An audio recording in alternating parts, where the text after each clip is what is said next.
El indicador global de la actividad económica, conocido como el IGAE, mostró en septiembre una recuperación de la economía menor a la presentada en meses pasados, de acuerdo con los datos divulgados por el Instituto Nacional de Estadística y Geografía en el mes patrio. El IGAE, el cual da seguimiento mensual a la economía mexicana, registró un crecimiento de 1%, con cifras desestacionalizadas en su comparación mensual.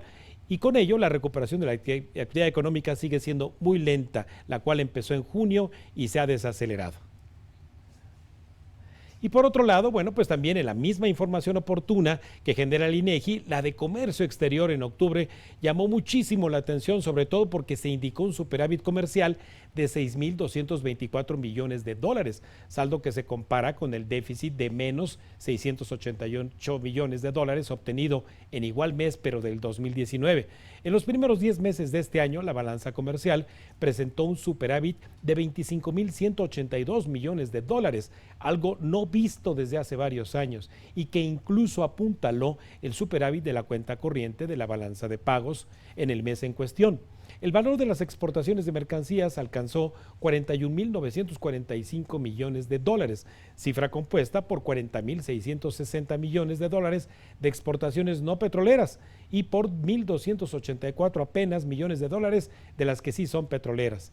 Y en cuanto a las importaciones de mercancías, en el 10º mes de este año fue de 35.721 millones de dólares, monto que implicó una reducción anual de menos 13.8%. Dicha cifra fue reflejo de los retrocesos de menos 11.7% en las importaciones de las no petroleras y menos 33.4% en las que sí son de carácter petrolero. Además de las cifras de comercio exterior, se dieron a conocer los detalles sectoriales de la evolución del Producto Interno Bruto al tercer trimestre, por lo que requerimos que un experto nos ayude con su capacidad de síntesis para que en cuentas claras comprendamos la relevancia de toda esta información y de quien le comparto una semblanza. Pedro Tello Villagrán, actualmente es asesor económico del presidente de la CONCAMIN. Ha sido asesor económico en organismos empresariales como Canacintra, la Cámara Nacional de la Industria Textil, la Confederación de Asociaciones de Agentes Aduanales de la República Mexicana y la Cámara Nacional de Desarrolladores de Vivienda. Muy buenas tardes, maestro Pedro Tello Villagrán. Te agradezco muchísimo el concedernos esta tarde en tu tiempo para desmenuzar tanta información que tiene que ver obviamente con las tripas, las entrañas de nuestra economía. Y empezando justamente por el comercio exterior, maestro Pedro, la despetrolización de nuestra economía ya tiene muchos años y millones de personas trabajan para este sector llamado no petrolero. Sin embargo, la recuperación de ese músculo exportador con respecto a lo que está ocurriendo a la velocidad de la recuperación en el mundo, ¿qué nos está ayudando en materia de exportaciones, maestro? Es interesante que al analizar el perfil exportador de la economía mexicana y con base en la información más reciente que se ha difundido y de la cual has dado cuenta ya, Raimundo, se pueden desprender 4 primeras conclusiones muy relevantes. La primera es que por el lado de las exportaciones, particularmente la venta de productos ensamblados en el territorio nacional al resto del mundo, pero particularmente a Estados Unidos, los resultados son bastante alentadores. Avanzan las exportaciones mexicanas al resto del mundo. No ocurre lo mismo con las importaciones. Las importaciones, por el contrario, van retrocediendo. Y cuando las importaciones que realiza un país como México, de tecnología, de maquinaria, de equipo y de alimentos van para atrás, lo que eso significa es que la economía de ese país, en este caso México, presenta 2 problemas importantes. Uno, se reducen las compras de maquinaria, equipo y tecnología porque la inversión productiva en el territorio nacional va en retroceso.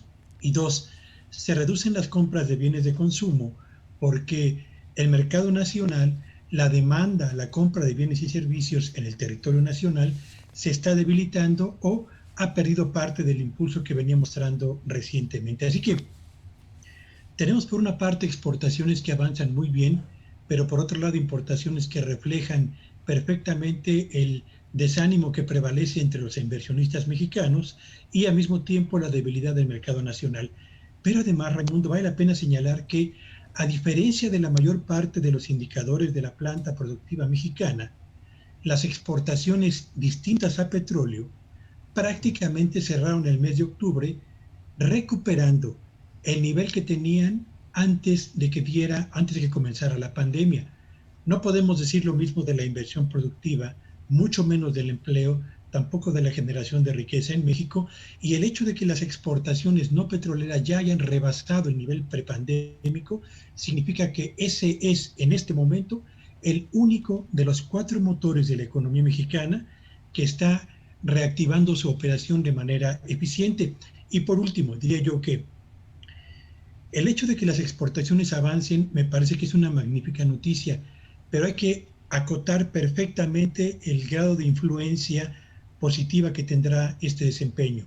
Recordemos, solamente las 5 entidades federativas, Nuevo León, Chihuahua, Coahuila, Tamaulipas y Baja California, solamente esos 5 estados concentran más de la mitad del total de las exportaciones que realiza México al resto del mundo. De modo pues que tenemos en este momento solo uno de los 4 motores en operación y cuyo beneficio se concentra fundamentalmente en 5 entidades federativas y prácticamente en 4 sectores específicos de la industria mexicana: el sector automotriz, la industria electrónica, la industria maquiladora y por supuesto los fabricantes de autopartes. Maestro, en esta perfecta analogía que haces con respecto a un avión de 4 motores y uno de ellos funcionando, pero este diagnóstico que nos compartes también habla entonces de que pues no es tan malo importar mientras agreguemos valor a esas materias primas y esos bienes intermedios, justamente las industrias que estás destacando, que son estos íconos campeones. Y el resto de la industria, ¿cómo se encuentra, maestro?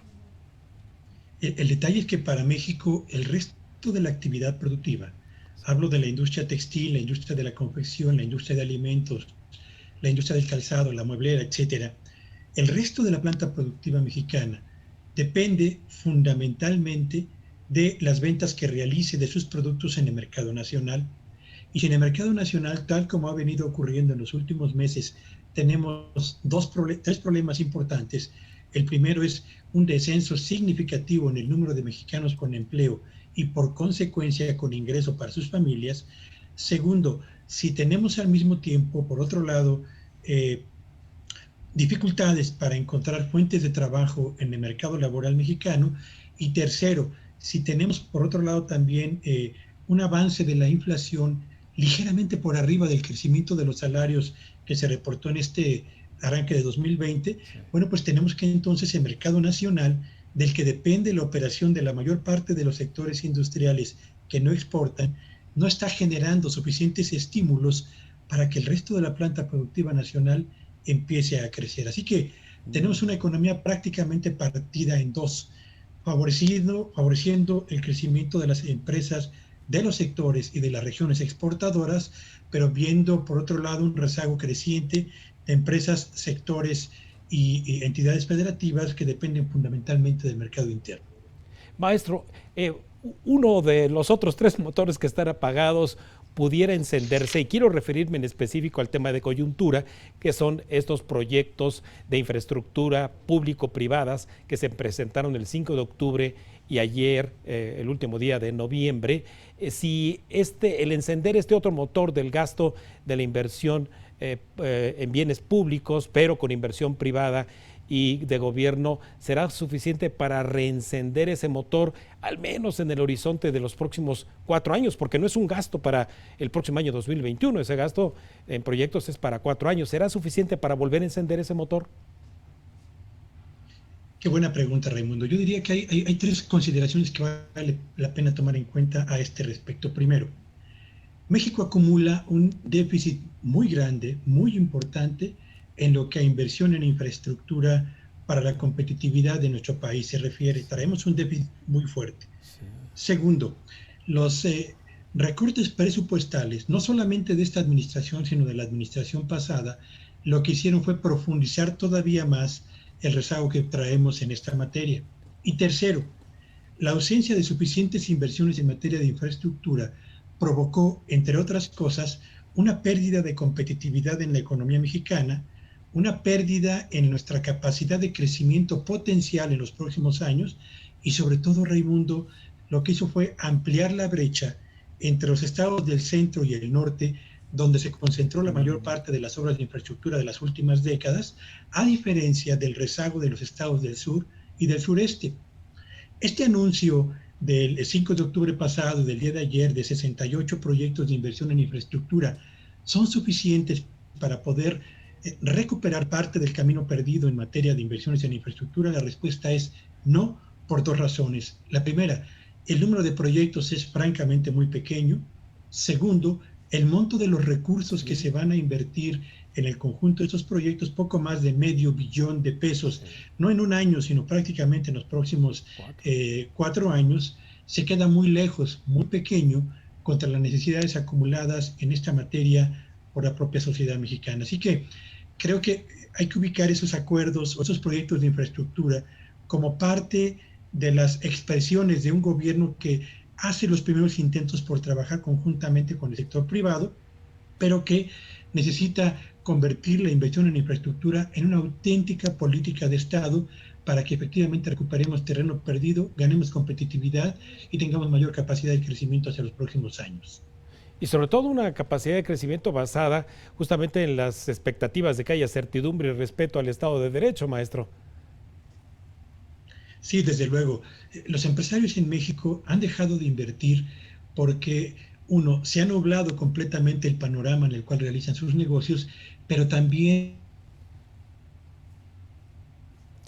Sí, y desde luego, bueno, también lo que nos está mencionando nuestro... No cuentan con... sí, perdón, sí, Pedro. Sí, decía yo que los empresarios han dejado de invertir porque tienen problemas con el ambiente en el cual realizan su actividad, pero también carecen de certeza jurídica en un gobierno y en un país donde las consultas a mano alzada determinan si hay proyectos de inversión que se van a realizar, como los que ya conocemos, el aeropuerto y en Baja California Norte. Sí, caray.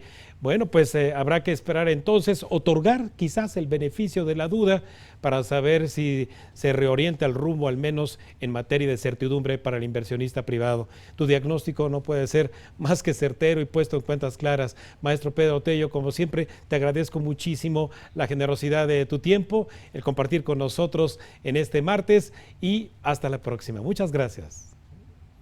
Soy yo quien agradece esta oportunidad de diálogo, Raimundo. Muchas gracias y buenas tardes. Muy buenas tardes, maestro.